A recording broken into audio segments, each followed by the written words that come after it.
नमस्कार, मैं संजय शुक्ला।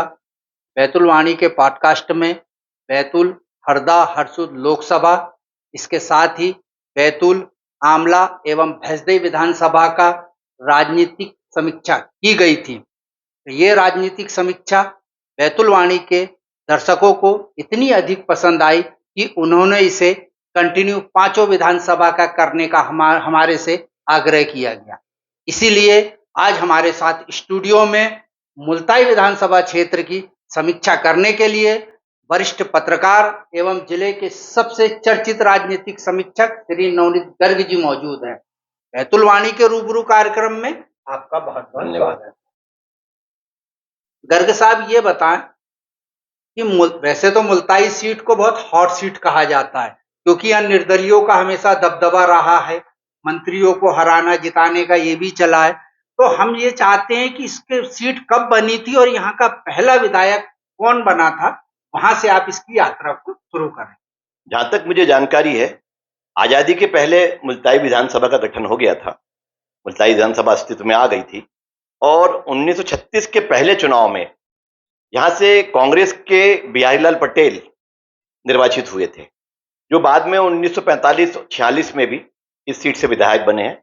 और यह इस तरीके से यह सीट अस्तित्व में आई थी।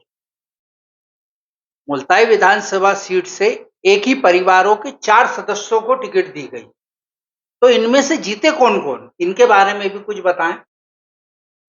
मुल्ताई विधानसभा सीट से पटेल परिवार क्षेत्र का, जो पट्टन के निवासी थे, बड़ा चर्चित परिवार रहा है राजनीति में, खासकर कांग्रेस में बड़ी ऊंचाइयों तक पहुंचा है। उस पटेल परिवार के सदस्यों को मुल्ताई और मासोद विधानसभा से 4 बार टिकट, 5 बार टिकट मिली है। 4 मेंबरों को टिकट मिली है कई बार।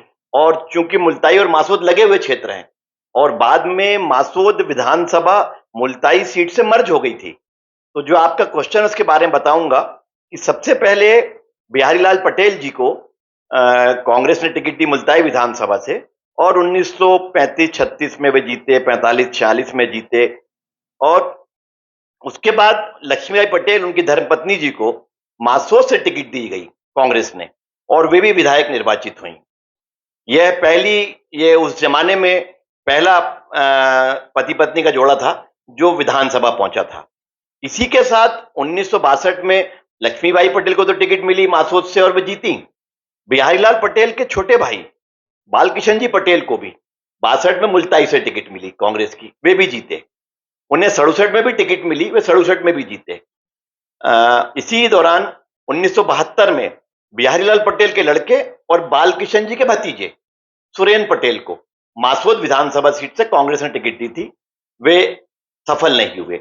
इस तरीके से एक परिवार के 4 सदस्यों को कांग्रेस ने कई बार चुनाव मैदान में उतारा। ये भी आज तक 70 साल के विधानसभा चुनाव के इतिहास में संभवतः ये एकमात्र ऐसा परिवार है जिसको कांग्रेस ने कई बार अवसर दिया। जैसा हमने स्टार्टिंग में कहा था कि मुल्ताई सीट को हॉट सीट माना जाता है, क्या कारण है कि यहाँ पर भाजपा और कांग्रेस को दोनों को दरकिनार करते हुए निर्दलियों को जनता चुन लेती है?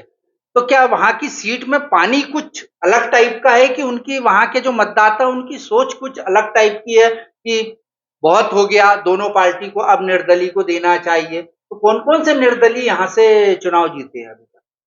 मध्य प्रदेश में बैतूल जिले की मुल्ताई विधानसभा सीट एकमात्र ऐसी सीट होगी जहां से 1972 से 2003 के लंबे समय में लगातार निर्दलीय उम्मीदवारों को मुल्ताई की जनता चुनती रही है। परिसीमन होने के पहले, परिसीमन होने के बाद, दोनों समय निर्दलियों को मौका मिला है। और इसमें सबसे पहले सीट बनने के 1936 के बाद सबसे पहले 1972 में बैतूल के वरिष्ठ विधायक श्री राधाकृष्ण जी गर्ग मुल्ताई जाकर निर्दलीय चुनाव लड़े और उन्होंने कांग्रेस के उस समय के दिग्गज नेता, ऑल इंडिया कांग्रेस कमेटी के मेंबर रहे बालकिशन जी पटेल को हराया था। उस समय जातिवाद भी ऐसा कोई कारण नहीं था। हाँ, उस समय 1972 में जो मुल्ताई सीट थी वो मुल्ताई और आमला संयुक्त सीट थी, और ये 72 में मुल्ताई आमला संयुक्त सीट का आखिरी चुनाव हुआ था। इसके बाद परिसीमन हुआ और सीट का स्वरूप बदल गया। मुल्ताई से आमला कटा और उसमें दुनावा क्षेत्र जुड़ा जो पंवार बाहुल्य क्षेत्र था। तो पंवार बाहुल्य क्षेत्र होने से मुल्ताई से 1977 में और 1980 में डहुआ के मनीराम जी बारंगे किसान थे, वे निर्दलीय चुनाव लड़े और दोनों बार वो निर्वाचित हुए हैं। इसके बाद निर्दलीय उम्मीदवार के रूप में कांग्रेस के एक बड़े नेता रहे डॉक्टर पंजाब राव बोड़खे, जिन्हें कांग्रेस ने टिकट नहीं दी और उन्होंने विद्रोह करके 1993 का चुनाव लड़ा और उनको कांग्रेसियों के और समाज के भरपूर सहयोग से वे भी निर्वाचित हुए। उसके बाद 1998 में यह परंपरा कायम रही और ग्वालियर से आके मुल्ताई क्षेत्र में किसानों की राजनीति करने वाले डॉक्टर सुनीलम, इनका नाम शायद सुनील मिश्रा भी है, डॉक्टर सुनीलम ने आके चुनाव लड़ा।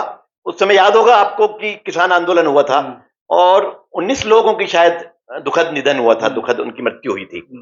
तो सुनीलम 1998 का चुनाव भारी मतों से निर्दलीय जीते क्योंकि उन्होंने उस किसान आंदोलन का नेतृत्व भी किया था। उसके बाद 2003 में भी निर्वाचित हुए वो। इस तरीके से 1972 से 2003 के बीच में 6 बार निर्दलीय उम्मीदवार मुल्ताई से जीता है। अब आपका कहना था कि मुल्ताई से निर्दलीय क्यों जीतते रहे, इसमें मेरा मानना है कि एक या तो ये क्षेत्र की जनता को मैं जागरूक कहूंगा, या उस समय के वहां के तत्कालीन कांग्रेस और जनसंघ जो बाद में भाजपा बनी, उनके जो उम्मीदवार थे वो वहां की जनता को पसंद नहीं थे, इसलिए उन्होंने निर्दलियों को अवसर दिया। और इसमें भी महत्वपूर्ण यह है कि इन निर्दलियों में 3 निर्दलीय तो मुल्ताई विधानसभा से बाहर के थे, जिनमें एक तो 2 बार जो जीते वो बैतूल जिले से भी बाहर के थे। मुल्ताई विधानसभा सीट में निर्दलियों की दखल की वजह से कई बार ऐसे अवसर भी आए हैं कि भाजपा और कांग्रेस राष्ट्रीय पार्टी तीसरे नंबर पे रही। ऐसा कब कब हुआ? स्वाभाविक बात है, जब कोई निर्दलीय जीतेगा तो एक पार्टी जो राजनीतिक दल है वहां के अपने मध्य प्रदेश में मेन 2 राजनीतिक दल रहे हैं और हैं कांग्रेस और भाजपा। तो अगर कहीं निर्दलीय जीतता है तो कांग्रेस या भाजपा में से एक आदमी, एक उम्मीदवार तो तीसरे नंबर पर जाएगा। 1972 में जब श्री राधाकृष्ण गर्ग निर्दलीय उम्मीदवार के रूप में विजयी हुए तो उस समय के तत्कालीन जनसंघ के मुल्ताई के प्रतिष्ठित वकील थे पृथ्वीनाथ जी भार्गव, ये तृतीय स्थान पे रहे थे। 77 में जब मनीराम जी बारंगे जीते, उस समय भी मुल्ताई क्षेत्र से जनसंघ से चुनाव लड़े, मैं नाम भूल रहा हूं उनका, वे तृतीय स्थान पे रहे थे। 1980 में जब मनीराम जी पुनः जीते निर्दलीय, तो आपको सुनकर बड़ा आश्चर्य होगा, उन्होंने जिस व्यक्ति को तीसरे स्थान पे धकेला था वो मुल्ताई या बैतूल जिले का उम्मीदवार नहीं था, वो भी बाहर के, वो छिंदवाड़ा जिले के परासिया के नगरपालिका अध्यक्ष सुंदरलाल जायसवाल, जिनको कमलनाथ ने जबरन बैतूल जिले पर थोपा था और मुल्ताई से चुनाव लड़वाया था और वो तीसरे स्थान पे रहे थे। अब आते हैं अपन 1993 में। 1993 में कांग्रेस के विद्रोही डॉक्टर पंजाब राव बोड़खे चुनाव जीते निर्दलीय। उस समय भी कांग्रेस के ही व्यक्ति तीसरे नंबर पर रहे। 1998 में जब पहली बार डॉक्टर सुनीलम निर्दलीय जीते तो उस समय भाजपा के अशोक कड़वे जी, जो 1985 में कांग्रेस से जीत गए थे, 1998 में तीसरे स्थान पर रहे। और 2003 में जब डॉक्टर सुनीलम दोबारा जीते, उस समय फिर उन्होंने एक दिग्गज को तीसरे स्थान पर धकेला, जो कांग्रेस के राजा पवार थे, जो बाद में भाजपा से भी लड़े 2018 में और हार गए। इस प्रकार वहां पर निर्दलियों के कारण अधिकांश समय कांग्रेस के ही उम्मीदवार तीसरे स्थान पे गए। 1977 में जो परिसीमन हुआ था, उसके पहले इस सीट की क्या स्थिति थी और 1977 में जब परिसीमन हुआ तो उसके बाद क्या स्थिति बनी, इसके बारे में भी कुछ प्रकाश डालिए ना।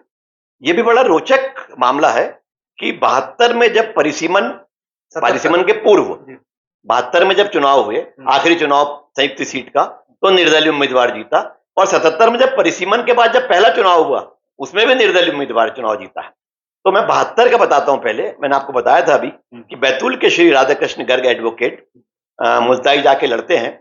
उनको कांग्रेस के उनके समर्थकों ने कहा था कि आपके साथ कांग्रेस ने छल किया है और जिसने आपकी टिकट कटवाई है उनके खिलाफ अपने को लड़ना है। तो पूरे मुल्ताई और आमला के कांग्रेसियों ने और बैतूल के कांग्रेसियों ने मिलकर श्री गर्ग का चुनाव लड़ा और 1972 में उन्होंने बालकृष्ण पटेल कांग्रेस के नेता को हराया। ये संयुक्त आमला मुल्ताई सीट का आखिरी चुनाव था। इसके बाद 1977 में परिसीमन हुआ और आमला कटने के बाद मुल्ताई में दुनावा क्षेत्र जुड़ा और उसके पहले चुनाव में डहुआ के, जैसे मैंने बताया, किसान मनीराम बारंगे, ये नया नाम था, इनको जीतने का, निर्दलीय जीतने का अवसर मिला। उस समय इनको जातिगत मतदाताओं के कारण इनको बहुत बड़ा फायदा मिला और ये निर्दलीय जीते। इस प्रकार उन परिसीमन के पूर्व, परिसीमन के बाद की स्थिति निर्मित हुई। अच्छा, ऐसा भी कहा जाता है कि जो मुल्ताई विधानसभा सीट है पमार बाहुल्य मानी जाती थी और यहाँ से पमार समाज के कैंडिडेट जीते भी हैं। तो कौन कौन जीते हैं ये? 1977 में जब परिसीमन हुआ, मैंने बताया आपको कि उसमें दुनावा क्षेत्र जुड़ा, जहां कुंभी बाहुल्य, जहां पवार बाहुल्य गांव अधिक हैं, पवारों की मतदाताओं की संख्या ज्यादा रही है, तो इसलिए 1977 से 2008 के पहले परिसीमन हुआ है दोबारा, तो ये पवारों को इसमें चुनाव लड़ने और जीतने का अवसर ज्यादा मिला। सबसे पहले 77 में निर्दलीय जीते मनीराम जी बारंगे, उनका उगता सूरज चुनाव चिन्ह था। उसके बाद 1980 में फिर मनीराम बारंगे निर्दलीय जीते और बाद में वो भाजपा ज्वाइन कर ली, तो 1990 का तीसरा चुनाव वो भाजपा की टिकट पर जीते। वहीं इस दौरान 1985 में कांग्रेस के युवा नेता और जनपद अध्यक्ष मुल्ताई के रहे उस समय तत्कालीन अशोक कड़वे जी, ये 1985 में कांग्रेस की टिकट पर मुल्ताई से चुनाव जीतते हैं। उसके बाद किसी और नेता को जीतने का अवसर तो नहीं मिला पवार समाज के, लेकिन हारे। धनराज कड़वे जी 2013 के आसपास कांग्रेस से लड़े, दुनावा के सरपंच थे, युवा नेता, वो चुनाव लड़े कांग्रेस से और हारे। और राजा पवार जी जो उस समय जनपद अध्यक्ष थे, उनको भी कांग्रेस ने टिकट दी 2003 में, वे भी हारे। और उसके बाद अशोक कड़वे पवार के समाज के 1998 में भाजपा से हारे और 2018 में फिर से राजा पवार भाजपा की टिकट पे हारे। इस प्रकार पवार समाज के मनीराम बारंगे और अशोक कड़वे जीते। इस दौरान दोनों पार्टियों ने भी कुंभियों को टिकट देने या अन्य किसी समाज को टिकट देने से परहेज किया था। मतलब अपन ये कह सकते हैं कि पवार समाज बाहुल्य जो उस समय सीट थी, तो पवार समाज के कैंडिडेट अलग अलग पार्टियों से खूब लड़े और खूब जीते भी और खूब हारे भी। ठीक बोल रहे हैं, है ना? ये 2008 में जो परिसीमन के बाद माना जाता है कि यह सीट कुंभी बाहुल्य हो गई है। इस सीट से कुंभी समाज के उम्मीदवार कौन कौन जीते अभी तक के? 2008 में जो परिसीमन हुआ था, उस समय मासोद विधानसभा खत्म की गई थी और मासोद विधानसभा में उस समय पट्टन क्षेत्र था, पट्टन मासोद विधानसभा कहलाती थी, वो कुंभी बाहुल्य सीट थी। वो पूरा क्षेत्र मुल्ताई में मर्ज हो गया, इसलिए मुल्ताई विशुद्ध रूप से कुंभी बाहुल्य सीट हो गई। और 2008 से आप 2023 तक जितने भी चुनाव हुए, कुंभी समाज का उम्मीदवार चुनाव जीता है, चाहे वो कांग्रेस के सुखदेव पांसे हो, चाहे भाजपा के चंद्रशेखर देशमुख हो। इस दौरान भाजपा ने भी प्रयोग किया और डॉक्टर जी.ए. बारस्कर को चुनाव लड़वाया, लेकिन वो हार गए। और उस दौरान राजा पवार को भी कांग्रेस और भाजपा ने टिकट दी, वे हार गए, लेकिन जीता हमेशा कुंभी उम्मीदवार ही। 2003 और 2013 में सुखदेव पांसे जीते, उन्होंने हराया चंद्रशेखर देशमुख जी को।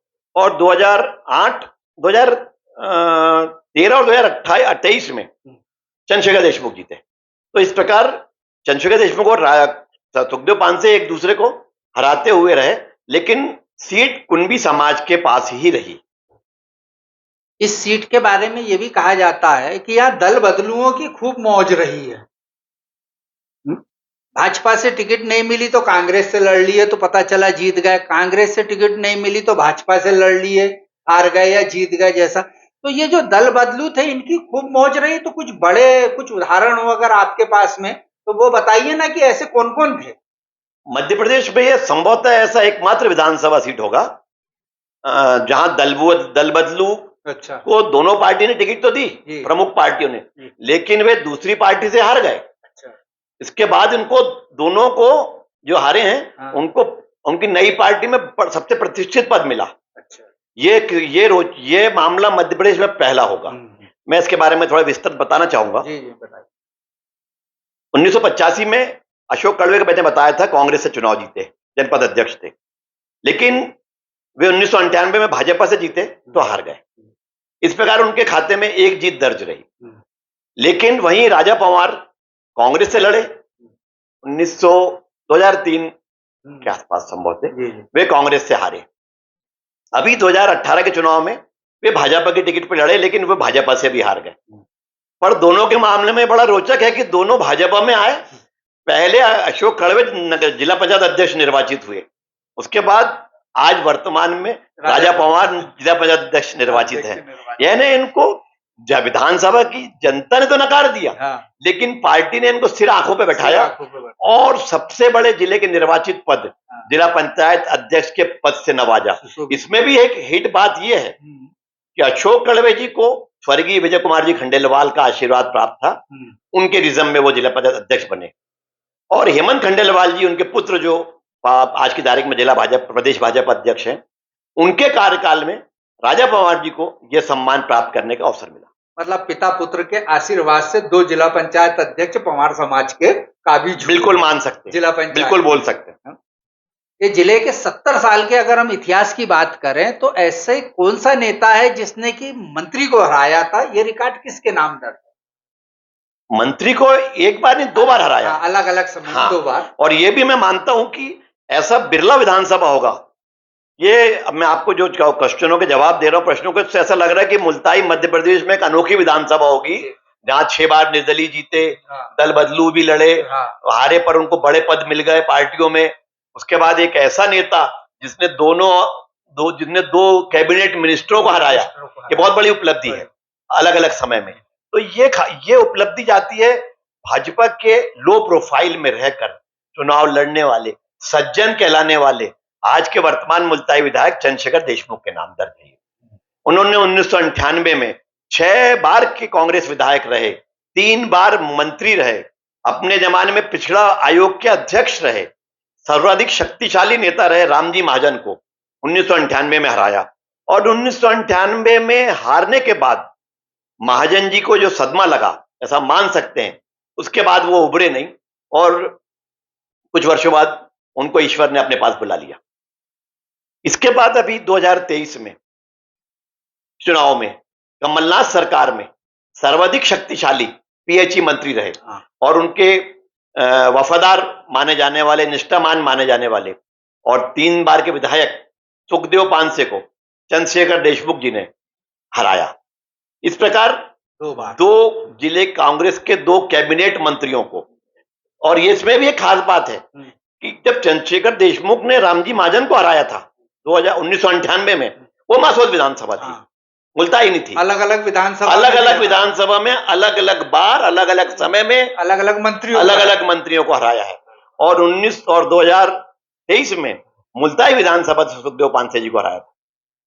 राजनीतिक हलकों में यह भी चर्चा चलती है कि मुल्ताई का कुछ हिस्सा और बैतूल का कुछ हिस्सा काटेंगे और आठनेर मासौद विधानसभा को फिर से बनाएंगे। तो अगर ये क्या मतलब, आपको क्या लगता है राजनीतिक समीक्षक हो चुकी आप, क्या स्थिति बन सकती है? यह राजनीतिक वातावरण में बहुत तेजी से फैल रहा है। कुछ नेता लोग आस लगाए बैठे हैं कि अब मासौद आठनेर विधानसभा पुनर्जीवित होगी और हम इस छोटी सी और कुंभी बाहुल्य विधानसभा सीट से हम पुनः विधायक निर्वाचित हो सकते हैं, विधानसभा में पहुंच सकते हैं। इसमें कांग्रेस के भी कई नेता हैं और भाजपा के भी कई नेता हैं।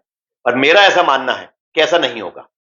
अगर परिसीमन होता है और बैतूल से अगर आठनेर कटता भी है तो आठनेर भैंसदेव विधानसभा सीट पर जाएगा। अच्छा। और आठनेर में अगर भैंसदेव में अगर आठनेर जुड़ता है तो भीमपुर और विधानसभा का कुछ और क्षेत्र मिलकर जल्लार के साथ चिचोली नई विधानसभा बनेगी, ऐसा मेरा आकलन है।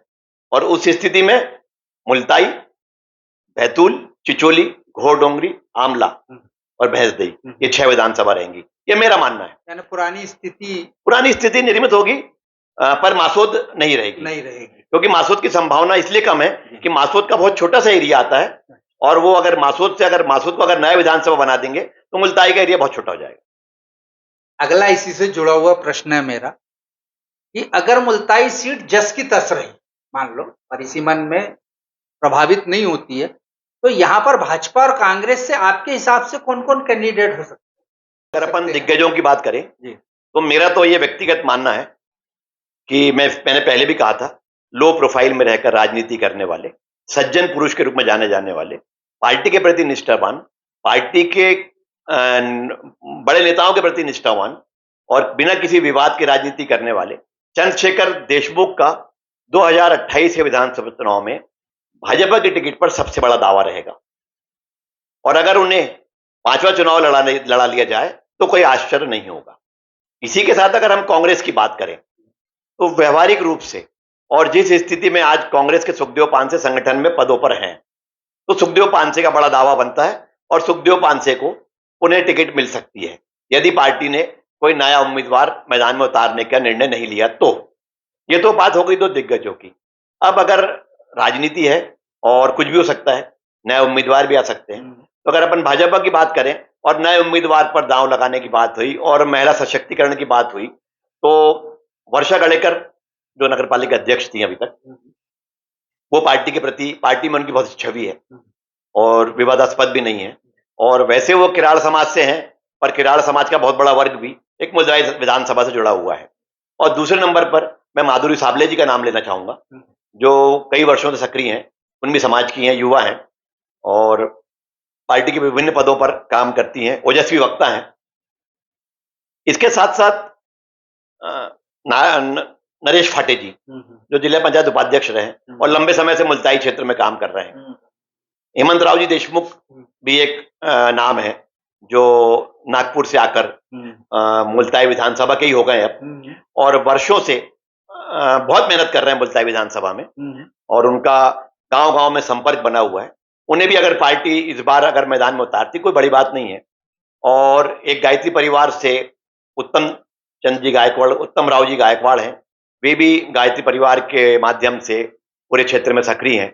जब से DDUIK को देश में गायत्री परिवार के कोटे में लोकसभा सीट मिली है, तो गायत्री परिवार के नाम पर या गायत्री परिवार के माध्यम से राजनीति करने वाले भी थोड़े से अपने आप को चुनावी राजनीति से जोड़ने के प्रयास में लगे हैं। उसमें उत्तम राव गायकवाड़ जी का भी नाम है।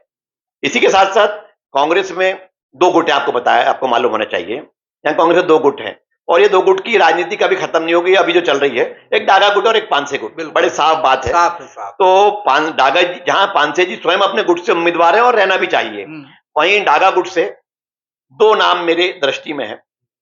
युवा नेताओं में हर्षवर्धन धोटे हैं, वे भी सक्रिय क्षेत्र में। साईखेड़ा से अभी जिला पंचायत अध्यक्ष चुनाव लड़े थे, जिला पंचायत सदस्य का चुनाव लड़े थे, हार गए थे और उनका भी क्षेत्र में अच्छा पकड़ है। और दूसरे 1993 में कांग्रेस की टिकट पर निर्दलीय निर्वाचित हुए डॉक्टर पंजाबराव बोड़के के परिवार से भी कोई व्यक्ति या वे स्वयं चुनाव मैदान में दम ठोक सकते हैं, दावा ठोक सकते हैं। इस प्रकार दोनों पार्टी में अभी स्थिति धुंधली है। गर्ग साहब ने, जैसा हमने पहले बताया था कि आज चौथी विधानसभा की समीक्षा करी है, लोकसभा की ये पहले कर चुके हैं। हमारी गर्ग साहब से ये व्यक्तिगत और सार्वजनिक रूप से, क्योंकि पाठकों की जो मंशा हम उससे आपको अवगत कराना चाह रहे हैं, इसलिए हम सार्वजनिक शब्द का उपयोग कर रहे हैं। आप बहुत जल्द से जल्द खोड़ा डोंगरी एक विधानसभा अभी बची हुई है, इसकी भी तैयारी करके आए और पूरी जानकारी हमारे दर्शकों को आप उपलब्ध कराएं, ऐसी हम सबकी आपसे अपेक्षा है। जरूर प्रयास करेंगे। बैतुल वाणी के रूबरू कार्यक्रम में आप आए, आपने मुल्ताई मासोद विधानसभा की व्याख्या बहुत शानदार तरीके से करी, 70 साल का इतिहास यहाँ पर बताया, इसके लिए आपका बहुत बहुत धन्यवाद।